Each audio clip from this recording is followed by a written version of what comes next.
Hi there. This is another episode of Treasure Valley NIA Quick Tips. Your host here, Scott Marker, and how this came to be is I'm a franchise owner of a Network in Action out of Houston, Texas. It's a once a month professional um, uh, networking groups, and I get to meet a lot of high caliber business professionals here in the Valley. And through that, as this is where this came to be, is I keep meeting people that I think other people need to kind of hear their story. So today is a perfect example of bringing on someone this super high caliber in their field. Jeremy, introduce yourself. Morning, Scott. Thank you. It's a pleasure to be here. Yeah. My name's Jeremy Burnstein. I am the founder and principal of Sawtooth Evaluation Advisory. What is that? I am a business valuation expert. So I determine the value of businesses and interest in businesses for tax and planning purposes, as well as mergers and acquisitions. Perfect. So that leads right into this is how the heck did you get into that? Yeah, What it's a great. what led you to doing business evaluations? That's just not something that you wake up and want to do, is it? No, I don't think so.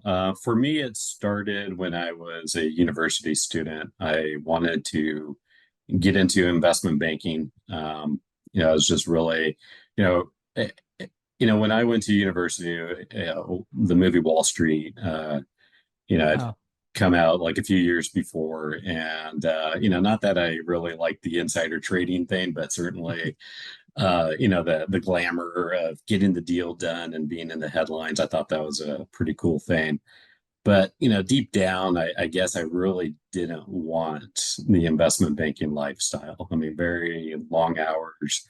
mhm. I just didn't think it was something that was in line with my own value system. But certainly, doing deals and understanding the value of companies really resonated with me. And I was in a finance class where working on a case study that involved evaluation of a business. And so I found a book called Valuing a Business by the late, great Dr. Shannon Pratt, who is basically one of the fathers of our profession, modern day valuation profession. And I devoured it. I just thought it was the Wow. most awesome thing I read. I mean, it was using the same tools and techniques as investment banks do, but the context was different, and something that was more aligned with the goals that I had for my life. So I was fortunate enough to find a position. I mean, there's not too many valuation firms in the country, even fewer back then, and so it was just I was blessed just to have that opportunity. So. Yeah, like evaluation people, are there I don't know, kind of like any industries, are there a lot of people that pop up that say they're an evaluator that don't have any backgrounds? Yeah. I mean, there must be different degrees of people that I mean or of knowledge to be able to evaluate a business. Yeah. So, unlike real estate appraisers, business valuation people don't have to get a license. Okay. But that doesn't mean that it's the Wild West either. I mean, Yeah. there are professional organizations that establish standards. The IRS has their standards for what Okay. who is a qualified appraisal, and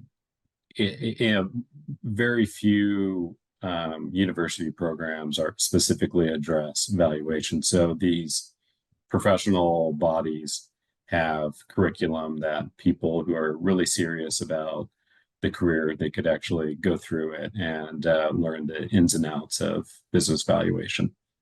Cool. Okay.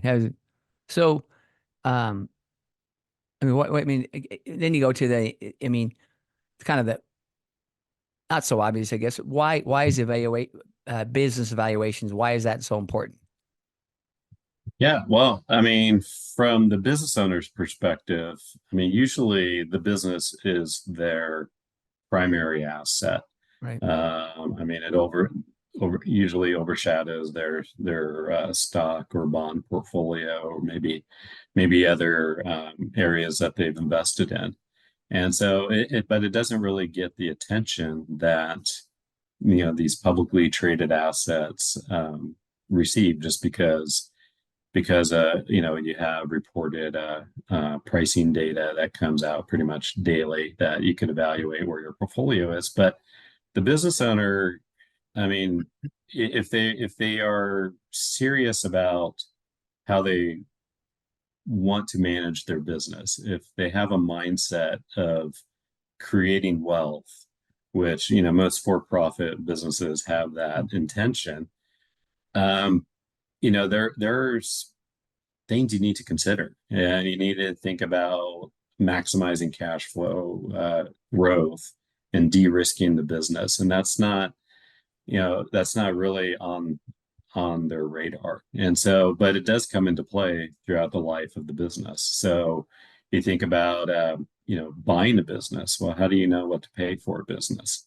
If you're going to if you're going to join forces with somebody else, so you're going to combine your two companies, well, how do you determine the relative ownership interests? Mm. Well, there's a valuation. You value company A, company B, and put them together to get Yeah. company C.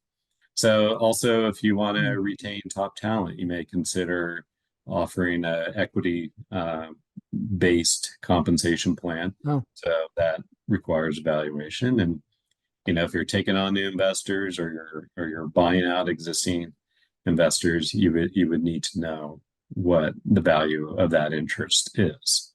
So, I mean, so there's a lot of circumstances where evaluation comes into play over the life of the business. And ultimately, if the goal is to, have meet your retirement objectives, or your legacy objectives, I mean, there's a number to that. And so it's important that you know where you're at and what you need to do to get there. yeah.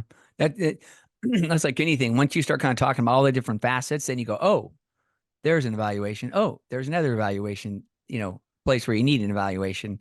Mhm. So yeah, and again, it's just that's part of the reason I brought you on here, is to kind of let people more understand that your resource here in the Treasure Valley. And speaking of that, I mean, you're based out of here, the Treasure Valley, Idaho, Boise metro area.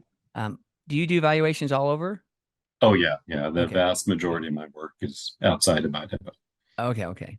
Yeah. So you do work. Okay, you do work all over the United States. I thought you did, but I want to make sure that the listeners knew that too. So what's the what's the process? I mean, and there must be a bunch of processes and stuff. So, um, kind of overall, kind of give a general of the process, not the whole thing, because I don't have enough time for that. But are there? There must be a process, and are there different methodologies of processes the way you do evaluations? Yeah, there are. First of all, the context is important. Okay. Something evaluation that's going to be used for internal consumption as opposed to communicating with the IRS. Mm, The level of due diligence may be different. okay. So the process starts with a discovery call, where I understand what the need is. Sometimes it's not a fit for me because maybe the business is actually more real estate focused, which I'm not a qualified real estate um, appraiser. So I would let them know that that's really not my lane. Or it could just be in an industry that I just don't have the competency to do. Namely like oil and gas production, ag production. That's not something that I have a background in, so I Okay. wouldn't take that project on. So understanding the need, the industry that the company operates, put out an engagement letter that describes my fee and the timeline, sets out the scope of the engagement, get that back. An information request goes out. That information request could be pretty extensive, especially if the valuations for tax purposes. IRS is very demanding and what they consider to be a qualified appraisal. I mean that's essentially how the business valuation profession started, was with the enactment of prohibition, and then Oh, compensating the owners of these venues for the lost business. And so over time, over the past 100 years, the body of business valuation theory and case law just really ballooned. And so the IRS is very particular about what they expect to see from a business valuation. And so wanting to meet that standard, does involve asking questions and gathering documents. So it's not a 5-minute process. We could, oftentimes interviews could be a couple hours, and and there's some follow-up exchanges. So it all is dependent upon how prepared the business owner is to embark on that process. And we could talk more about that in a bit. But so once the information comes in, I look at businesses from a top-down perspective. So the economy, whether it's international, national, regional, maybe even local, the industry that it plays in, what the outlook is there, and then also understanding the particulars about the company. That comes from reviewing documents and talking with management. So from there, I launch into my financial analysis, look at trends, look at profitability, asset utilization, leverage to get an assessment of financial risk. And that analysis leads to the selection of methodology. So there's three general approaches to valuing a company. There's what's called the asset approach, the market approach, and the income approach. So the asset approach is really just looking at the balance sheet. But from an accounting perspective, the balance sheet reflects historical costs, and cost does not necessarily equal value. Only in rare cases does it equal value. So the asset approach involves taking the historical costs and recasting it to their fair market values. That approach is really better suited for holding companies that own, say, real estate or own interests in other businesses where the value of those assets have been determined by other means. It's for companies that, basically the underlying assets, let's just say their machinery and equipment, is really the key source of value. I mean, the business isn't really generating cash flow. So I don't use it too often. It's kind of that floor value that's typically put in, that's measured. But the market approach is like comps. So think of real estate. You compare your home to someone else's home or homes that have sold. That's one way, but we look at businesses that have been sold. Also, if the company is large enough, we could also look at publicly traded companies, or we could also look at transactions that have been done before within the company. So let's just say a third-party investor bought into the company 9 months ago. Well, that could be a valid indication of value for the company today. So that's the market approach. The income approach is looking at it from an investor standpoint. What kind of free cash flow can the business generate, and what's the required rate of return on that investment? And so ideally you pick the methods that are appropriate for your subject, and then you reconcile those methods to arrive at a conclusion of value. Sometimes there are some adjustments that need to take place for, say, discounts for lack of marketability, discounts for lack of control, or maybe even premiums for a controlling interest. It all depends on the facts and circumstances. And so once I get that number, I look it over, I do my quality control, make sure that everything's adding up. Data was entered correctly. Take a step back. Does it make sense? Is it consistent with what I'm seeing in the market for those types of businesses? Um, so those sanity checks are key to perform before it actually is reviewed with management. Just take the time to say, hey, do you agree with this? I mean, or am I missing something? Um, and then once we have that discussion, then my final report gets issued. So So do you that's the have, process in a nutshell. well, it's like, that's like a lot of stuff. I mean, people like me that are not number people, it's like, oh boy, but it's thorough. I mean, it has to be Yeah. thorough though. This is your livelihood. So, you ever do an evaluation, then get pushback? I mean, I'm the owner, and man, what the hell, Jeremy? This thing's way my business is worth a lot more than that. Do you ever get those Yeah. type things? Well, so, my over the past, I've been doing this for about 20 years. Okay. And when most of my career was doing work for publicly traded and private equity sponsored companies. And a lot of that was in the context of transaction work that would get shared with the management and board of directors, as well as financial reporting exercises Yeah. where their independent auditors would review my work. And, there was, I would have to defend my opinions and, have support for it, which is, reasonable, right? I mean, some of Right, these right, right. are pretty high stakes decisions, Oh yeah. and people want to understand it. So it's, I see my job primarily as an educator. Why is the value here and not what they expect?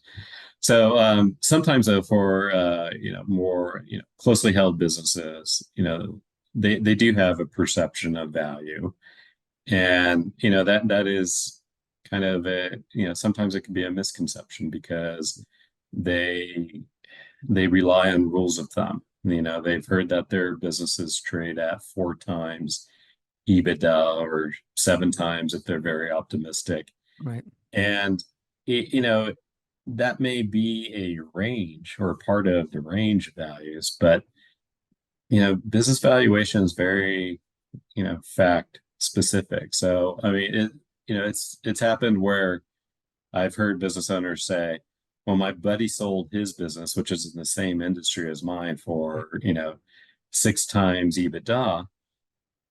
And I said, well, is your buddy's business exactly the same as yours? I mean, because your Yeah. buddy may have been very, thoughtful about how she designed her business to make it transferable to de-risk it. Maybe your business Right. isn't in that good of shape.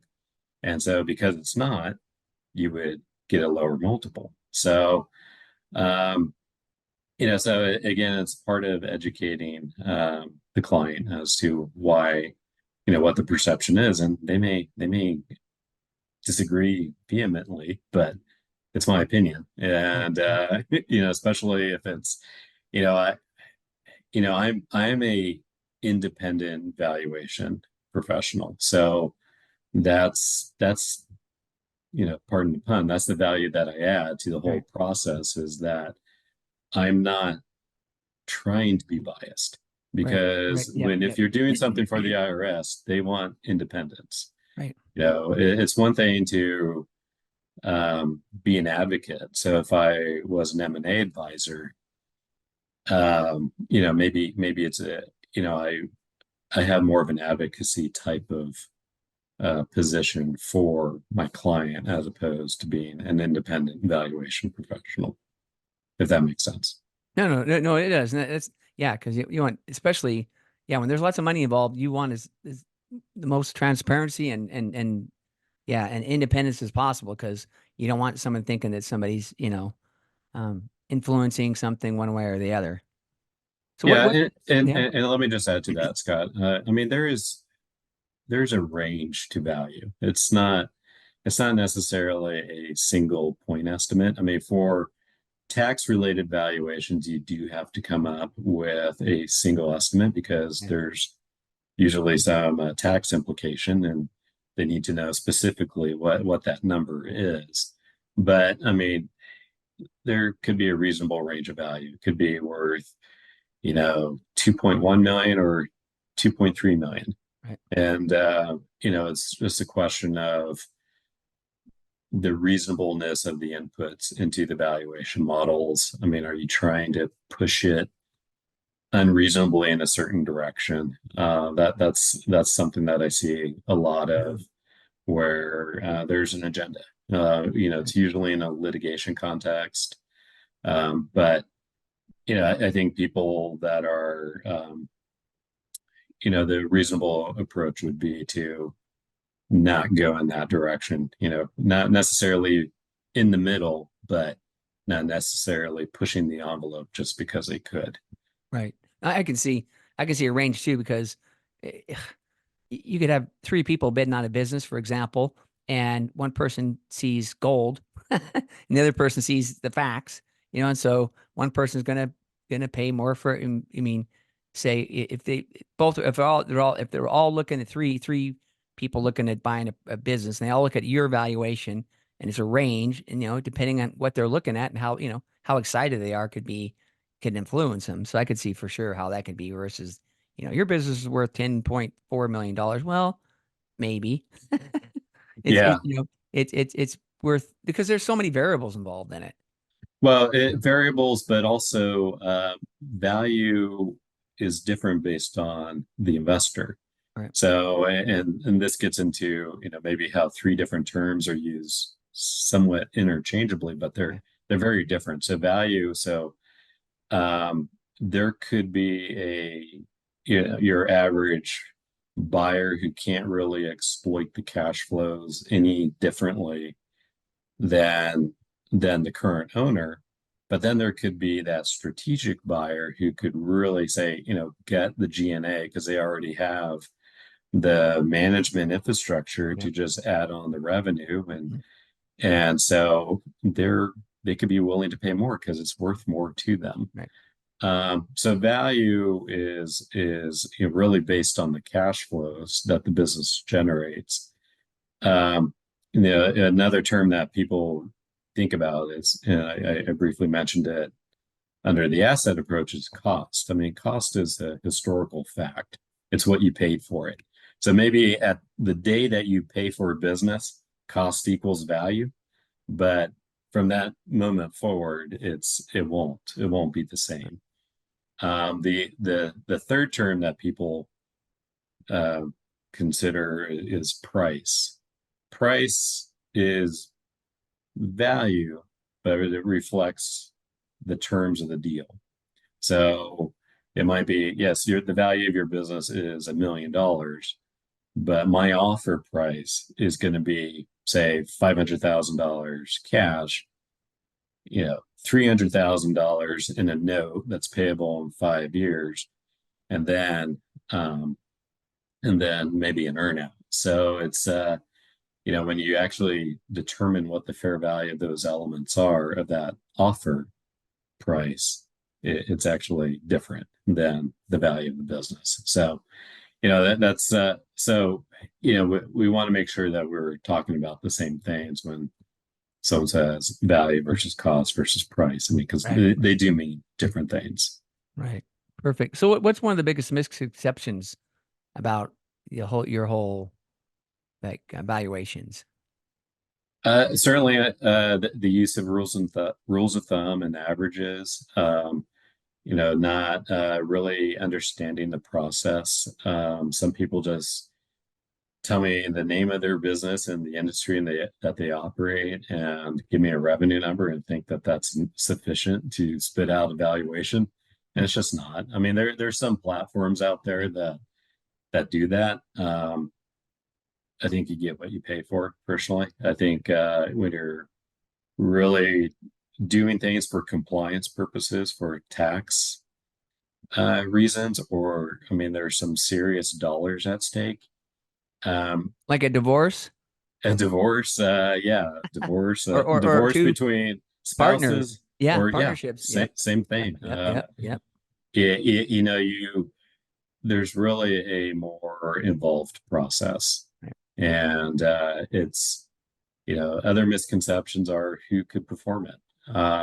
You know, I get frequently asked if I'm a CPA because there's that underlying belief that if you work with financial statements, in order to understand them, you need to be a CPA, which is not true. Certainly, understanding accounting is very useful, but valuation is forward-looking, not historical learning or looking like accounting. Financial statements are what happened in the past. Valuation is concerned with what's going to happen in the future. Right. And so it's multidisciplinary. There's a lot that goes into assessing that outlook.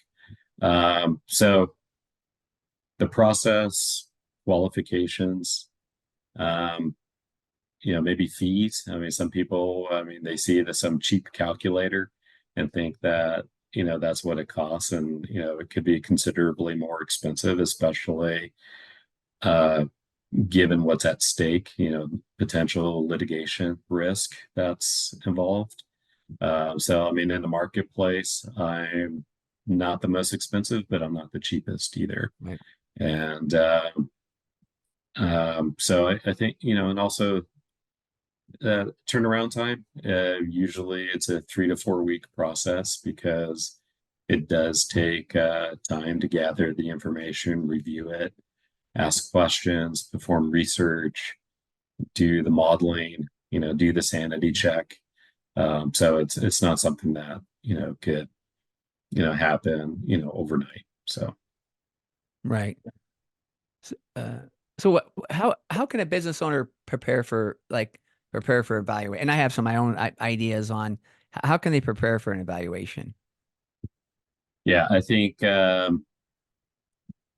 number one is the mindset Okay. is it's understanding that it is important. Even if it's for tax purposes, the last thing that the business owner wants is a notice from the IRS saying, you know what, we want to look into this. Here's our information request. And it's going to be very extensive. And so to minimize, I mean, there's no guarantee that something won't get audited, but certainly having that mindset that this is important is a good start. Um, Financials, I can't tell you how many poorly prepared financials I've seen, and it just drags it out. It makes it a much more difficult process. So the business owner needs to get their financials in order. I mean, it doesn't mean you're producing audited financial statements, but, you know, making sure that balance sheet balances, that's a good thing. You know, making, you know, a lot of business owners will run personal expenses through their business to, you know, get some sort of deduction. You know, that takes time to tease that out and make adjustments for it. So if they do that, certainly having at least an understanding of what's in there can make that process go quicker. But then it's just having the housekeeping, having the information readily available. You know, I'm working on a project right now that's dragged out because business owner really didn't pay attention to that. And you know, the person that had access to the information is sick, really Wow. sick. And so it's just making the process much more longer than it needs to be. And so you know, I'm happy to share information requests that I prepare to clients and also the questionnaires that I provide.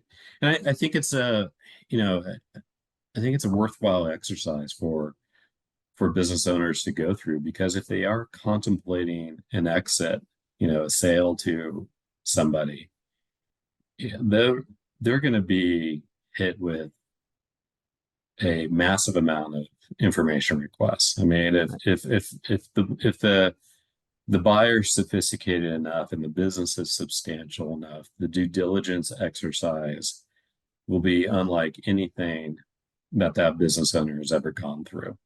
And so, going through a business valuation is an exposure to that process. It's not Right. to the same degree because like if you're thinking about selling to a private equity firm, they're going to invest considerable resources to make sure that this is a good acquisition candidate for them. And they're going to be spending six, potentially seven figures on due diligence. Wow. And that's going to be extensive. So having a flavor for that and starting to organize your house to prepare for that would just be very beneficial. I was thinking that um, just a lot of times I've always had just by talking to people like you over the years, that a lot of times business owners think about selling their business, and then the next thing you know, and they get kind of burned out, and next thing you know, they say, "Oh, I'm going to retire here someday." Now it's been 7 years, and they've kind of taken their, him or her has taken their hands off the steering wheel, and the business has kind of gone down, and that's why Mhm. sometimes I think that I don't know, a business evaluation might, I don't know, might keep you on your toes, might might uh, refresh your memory on what makes your business worth money, and maybe you need to keep paying attention to it and plan. I mean, plan in advance. Oh yeah, I mean, that's the mantra in the Yeah, the valuation community as well as the broader exit planning community is you will exit your business one way or the other. I mean, it could be on to the extent possible your terms or to somebody else's yeah, terms. yeah, yeah, And so, I mean, there's cycles to the business that you operate, your um, just your personal. I mean, there's a life cycle to that. I mean, obviously, as you age, probably the less energy you have and your willingness to put in the effort may decline over time. But then there's the market cycles too. So all three of those cycles really need to be considered, and you take a long view of it. The I think those situations turn out better. I mean, theoretically, they would turn out better than the haphazard exit where, yep, yep, I haven't paid attention to my business. I've, used it to fuel a lifestyle, but not necessarily um, enhance the value of it. Um, you can't, in that situation, especially if it's like a quick exit, like because of an illness, you can't reasonably expect to get top dollar for it. No one's gonna right, right, pay that. Yeah, maybe there's potential, but why should they pay you for that? If they're the ones that have to take the risk and put in the effort, which could be yep, yep, time and money to get it to that level of performance. I mean, if they pay, I mean, just thinking about it, if they paid you for that, at best, they're gonna break even. right, So why would they do that? So they're gonna buy it on the cheap.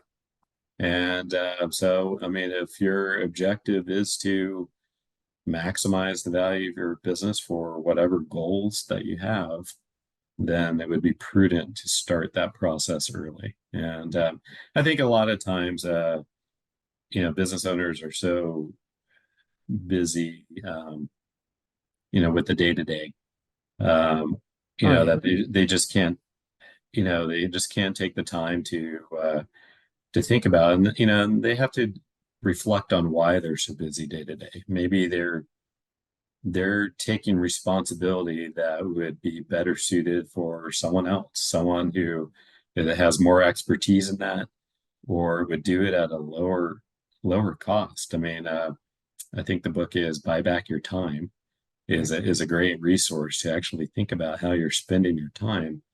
Um, and so then, I mean, once you start going down that road, then you can start thinking about turning, say, personal goodwill into institutional goodwill, which is transferable.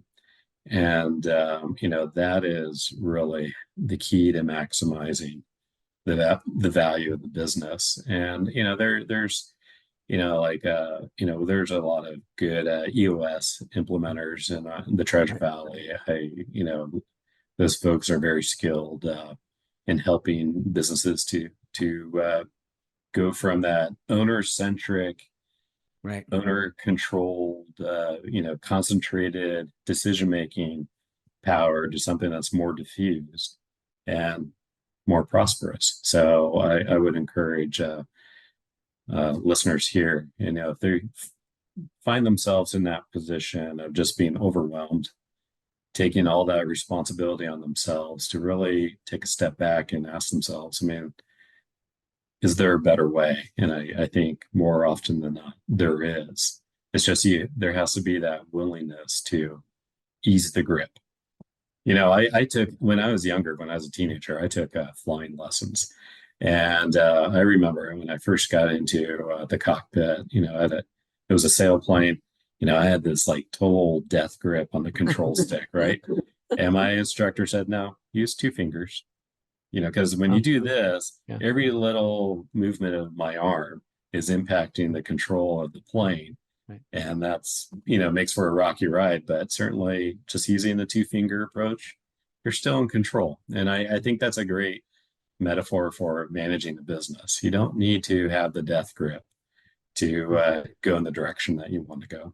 So, Plus your employees appreciate it more too.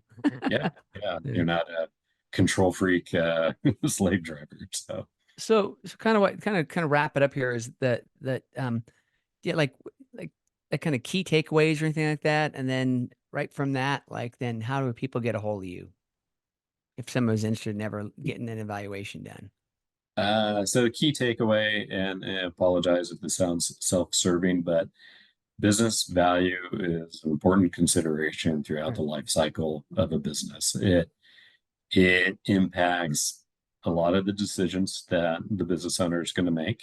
Right. And it's also a compliance issue. So, just as maybe a CPA attorney or, a wealth advisor, commercial banker are key members of the business team, I think business valuation folks deserve a place at the table. Um, how, again, to the other takeaway would just be take the business seriously and, get your house in order in Right. terms of documentation. It shouldn't be an afterthought. Certainly you have the business to run, Right. but, make the effort to get things in order.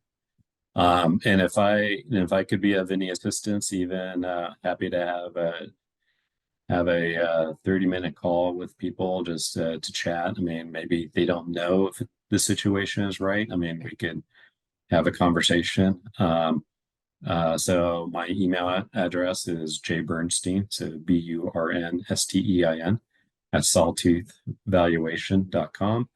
Or if you go to sawtoothvaluation.com at the bottom, you could schedule, get on my calendar for a 30-minute uh, discovery call. Perfect. That's great. And plus, I'll put them in the show notes, your contact information too. Well, this has been great, Jeremy. Helps me out too, better understand. Because again, it's you don't know what you don't know, and That's it's right. like that. That's why people hire people like you. But I mean, business like you mentioned, kind of to sum this up, is that you mentioned that a lot of times businesses are the biggest wealth someone. I mean, that's their wealth. I mean, I Mhm. mean, eh, eh, by overwhelming amount, they need to take it serious about you know that things are in order. Because there's all types of things that goes on when you want to sell a thing.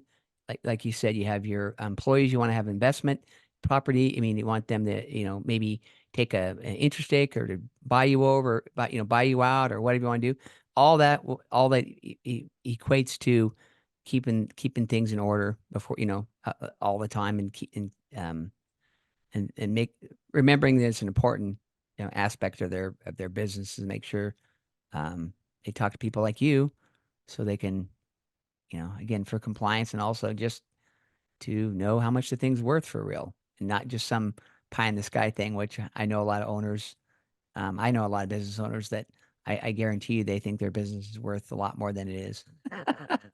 Yeah. So, and yeah, my mission again is to educate and to get the word out. Yeah, I love that. Um, because if you manage to value creation, Yeah. conceptually everybody is a winner. I mean, as long as if you're looking at it from just creating value for the owners, but also for your customers, for your suppliers, for your employees, the community, and then also the government. I mean, everybody. I believe that evaluation mindset is definitely, or a value mindset is definitely, would lead to just that, more prosperity overall. So, you eliminate waste, you eliminate, society just doesn't benefit from value destructing management. It Right. benefits from value creation. Cool. So that's my message. Awesome. Appreciate it. I appreciate it again. Hey, this has been another episode of Treasure Valley NIA Quick Tips. And like I said, if anybody ever wants to reach out to Jeremy, please do. I'll have it in the show notes again. Until next time, thanks a lot. Thank you, Scott. Take care.